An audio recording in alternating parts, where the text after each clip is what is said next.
What good can come from Nazareth? You know, Nazareth was this podunk little town up in Galilee, in the middle of nowhere, really, especially if you're from someplace, a big city like Jerusalem. Kind of being like from Albion, if you're from New York City or someplace like that. That's where I'm from, Albion, a little canal town nestled between Buffalo and Rochester. They were big cities to us. Nothing like New York or Philadelphia or Boston or Washington or one of those big places, you know. Little country boy like me gets lost. What good can come from Nazareth? That's Nathaniel's attitude. Very skeptical. You know, when I was a younger priest, a long time ago, I had the good fortune to be called up and to be named to the staff of the bishop, the Roman Catholic Bishop of Buffalo, the Catholic priest then. And I was on the staff then, and most of the staff that worked in the bishop's office, there were 6 of us, and 5 of the staff the priests who were on staff lived with the bishop in this rather, well, we might call it a palatial house. They called it the bishop's mansion. Pretty big place. It's a rather nice part of the city of Buffalo. Block off what they called at the time Millionaire's Row. Most of those places no longer occupied by individuals. They're all corporate headquarters and things like that. Like a lot of those places have gone by the by, a day gone by. But, like I said, it was a long time ago. And, you know, the bishop lived in a place like that, in part because the Diocese of Buffalo at that point in time was considered in the Roman Catholic Church in the United States at the time to be a rather prominent position, except that it was under the shadow of the Archdiocese of New York. It probably would have been a premier see in and of itself. But it was part of the province of New York, and so there it was. But anyway, apart from all of that, the bishop's role at times, as often happens, John understands this, is sometimes to court powerful people, particularly people with a lot of, shall we say, resources. And so back in those days, too, there were lots of events that would be held at the bishop's house. We'll call it that. And often the staff was called upon to be the hosts. And so we were all there entertaining these folk who would come, and they were the kind of folk who were there, you know, they were large donors, shall we say. The bishop's responsibility was often to raise a lot of money, let's be blunt about it, money for schools and high schools and colleges and hospitals and for Catholic charities, for all of these organizations that needed resources. And so we would have these events, and you know, they were the kind of events where people talk to you through their closed mouths like that.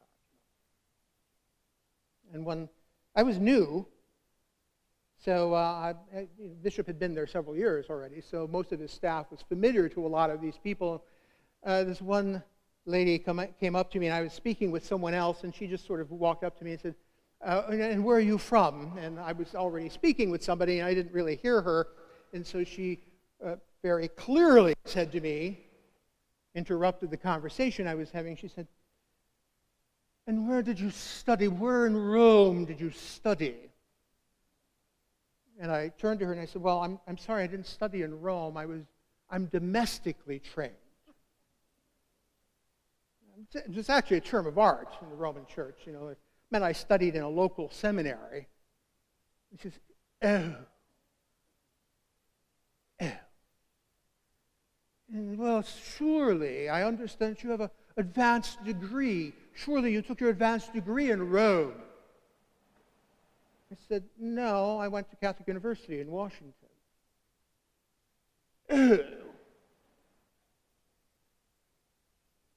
Well, little did she know that I went to the local seminary, Christ the King, which was a very good seminary. Actually, our education was very well done. And in fact, that seminary, over 150 years, produced several bishops for the church. And actually, Catholic University, the canon law school there, which is what I studied, in the ranking of the church's universities, the canon law school there was at the time ranked only second to the Gregorianum, which was ranked the top canon law school in the Roman system and the Roman Catholic system. And if you didn't go to the Greg, you went to Catholic U. So, it was all about where you went, what locality, what geography you went. So she was Nathaniel. What good can come from Nazareth? That's kind of the attitude that we're getting from Nathaniel. So I just wanted to place that in the context here. That's kind of what Nathaniel's doing here. Is Jesus comes from Nazareth. He's expecting the Messiah, the King. Certainly not from Nazareth, not from Galilee. It's got to be from Judea. Got to be from Jerusalem, Bethlehem at least, because that's the city of David. Can't come from some little podunk town in the middle of nowhere. Philip, on the other hand, has kind of seen what Jesus has been doing, and so his answer to Nathaniel is simply, well, come and look for yourself. See what he's doing. Hear what he's saying. Nathaniel goes along, probably reluctantly. John, in his storytelling, doesn't tell much of a story. John isn't much of a storyteller, the evangelist John. So unlike the other evangelists, he just sort of kind of truncates this. I'm sure there was more conversation there, even between Jesus and Nathaniel. But there it is. We have what we have. And Jesus simply says, I saw you sitting under a fig tree. That seems to convince Nathaniel, for being such a skeptic, didn't take much. Didn't take much. Or at least in John's estimation, didn't take much at all. But there he was, Nathaniel, the skeptic. I saw you sitting under a fig tree. Oh, you are the Messiah, the King. Even though he came from Nazareth. Well, Jesus one-ups him on that even. He says, well, you think that's enough? I got news for you. You ain't seen nothing yet.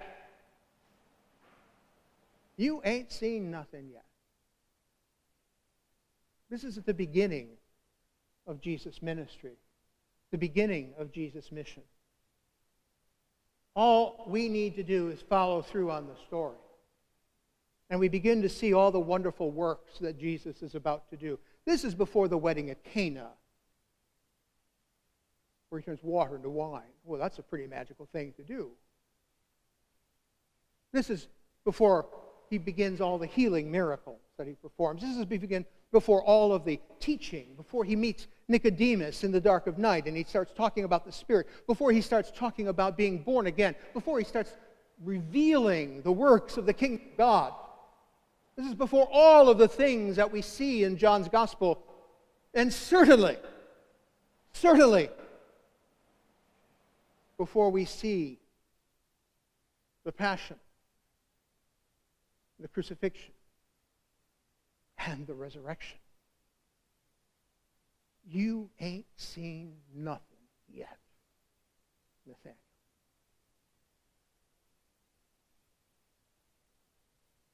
Just what was going through his mind.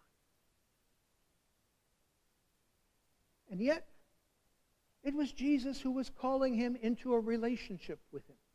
It was Jesus who said, come, follow me. See these other ones, they're coming along for the ride. Why don't you come along? Come along. See what's going to happen. See how your life can change. Yeah, I'm from Nazareth. But there's more there than you can see with your eyes and hear with your ears right now. Come along. You ain't seen nothing yet. Samuel in that first lesson.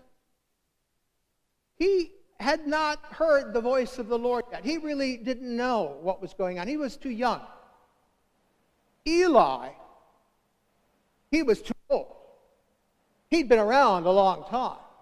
In fact, he'd been around so long that he started messing things up. And the lesson continues. He's basically messed things up so much that God is anointing Samuel to be the new prophet in Israel. That's why Samuel is being called out. Samuel is being called forth. And Samuel is the one who is hearing the voice of the Lord for the first time, so much so that he doesn't even recognize what it is. And it is Eli who finally sees, oh yes, that's what this voice must be to this young'un. It must be God calling him forward. So he says, if you hear it again, say, speak, Lord. I am listening. I want to ask you, who are you in all of this? Are you Nathaniel? Are you the one who says, nothing good can come from Nazareth? Or are you more like Samuel? Is your heart open enough to expect that maybe the Lord's voice is speaking to you in ways that you never heard before? Are you open enough to hear the voice of the Lord in places that maybe you never heard it before? I don't care if you're young or old or middle-aged, it doesn't matter. Are you open enough to recognize that maybe God is calling you into something that you have never imagined maybe is something for you to be doing in God's kingdom now? Or are you like Nathaniel? Oh, been there, done that, seen it before.